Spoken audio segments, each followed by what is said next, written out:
पंचवटी की ओर जाते समय मार्ग में राम, सीता और लक्ष्मण की दृष्टि एक विशालकाय गृध्र पर पड़ी। लक्ष्मण ने उसे कोई राक्षस समझा और उसका परिचय पाने के उद्देश्य से उससे पूछा, तुम कौन हो? इस प्रश्न के उत्तर में उसने मधुर वाणी में कहा, तात, मैं आपके पिता का मित्र हूँ। मैं गृध्र जाति के यशस्वी व्यक्ति अरुण का पुत्र हूँ और मेरा नाम जटायु है। कृपा करके आप मुझे अपने साथ रहने की अनुमति दे ताकि आपके साथ रहकर मैं सेवक की भांति आपकी सेवा कर सकूं। इस प्रकार से अनुमति प्राप्त कर वह राम और लक्ष्मण के साथ चलने लगा। पंचवटी पहुंचने पर राम ने लक्ष्मण से कहा, सौम्य, महर्षि अगस्त्य ने हमें जिस स्थान का परिचय दिया था वहां हम पहुंच चुके हैं।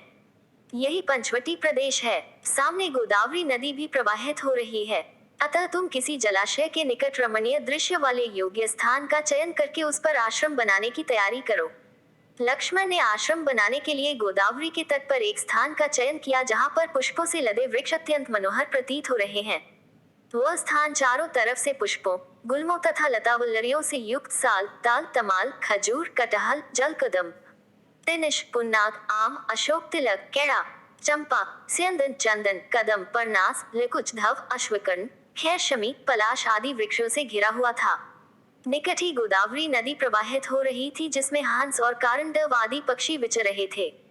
चकवे उसकी शोभा बढ़ाते थे और पानी पीने के लिए आए हुए मृगों के झुंड उसके तट पर छाए रहते थे।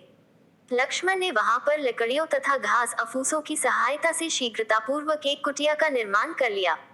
फिर उसी कुटिया के निकट उन्होंने सुंदर लता पल्लवों की सहायता से एक और कुटिया का निर्माण किया और उसमें सुंदर स्तंभों से युक्त यज्ञ वेदी बनाई। उसके बाद उन्होंने दोनों कुटियाओं को घेरते हुए चारों ओर कांटों की बाड़ लगा दी। इस प्रकार आश्रम का निर्माण कर लेने के पश्चात लक्ष्मण ने राम और सीता को बुलाकर आश्रम का निरीक्षण कराया। वे इस सुंदर आश्रम को देखकर अत्यंत प्रसन्न हुए। लक्ष्मण की सराहना करते हुए राम बोले, लक्ष्मण, तुमने तो इस दुर्गम वन में भी राजप्रासाद जैसा सुविधाजनक निवास स्थान बना दिया। तुम्हारे कारण तो मुझे वन में भी घर से अधिक सुख सुविधा प्राप्त हो रही है। फिर उन दोनों के साथ बैठकर राम ने यज्ञ कुटीर में हवन किया। वे वहां सुखपूर्वक रहने लगे और लक्ष्मण दत्चित होकर उन दोनों की सेवा करने लगे। इस प्रकार वहां पर शरद ऋतु के 2 मास सुखपूर्वक व्यतीत हो गए। अब हेमंत ऋतु का आगमन हो चुका था। एक दिन प्रातः बेला में राम सीता के साथ गोदावरी में स्नान करने के लिए जा रहे थे। लक्ष्मण उनके पीछे पीछे घड़ा उठाए चल रहे थे। सरिता के तट पर पहुंचने पर लक्ष्मण को ध्यान आया कि हेमंत ऋतु रामचंद्र जी की सबसे प्रिय ऋतु रही है। वे तट पर घड़े को रखकर बोले, भैया, यह वही हेमंत काल है जो आपको सर्वाधिक प्रिय रही है। आप इस ऋतु को वर्ष का आभूषण कहा करते थे। अब शीत अपने चरमावस्था में पहुंच चुकी है। सूर्य की किरणों का स्पर्श प्रिय लगने लगा है। पृथ्वी अन्नपूर्णा बन गई है। गोरस की नदियां बहने लगी हैं। राजा महाराजा अपनी अपनी चतुरंगिनी सेनाएं लेकर शत्रुओं को पराजित करने के लिए निकल पड़े हैं। सूर्य के दक्षिणायन हो जाने के कारण उत्तर दिशा की शोभा समाप्त हो गई है। अग्नि की उष्मा प्रिय लगने लगा है। रात्रियां हिम जैसी शीतल हो गई हैं। जौ और गेहूं से भरे खेतों में ओस के बिंदु मोतियों की भांति चमक रहे हैं।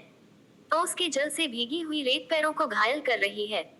उधर भैया भरत अयोध्या में रहते हुए वाक मिलन वाले दिन की व्यग्रता से प्रतीक्षा कर रहा हूँ। इस प्रकार भरत के वियोग में व्याकुल राम सीता और लक्ष्मण के साथ गोदावरी के शीतल जल में स्नान करके अपने आश्रम वापस आए।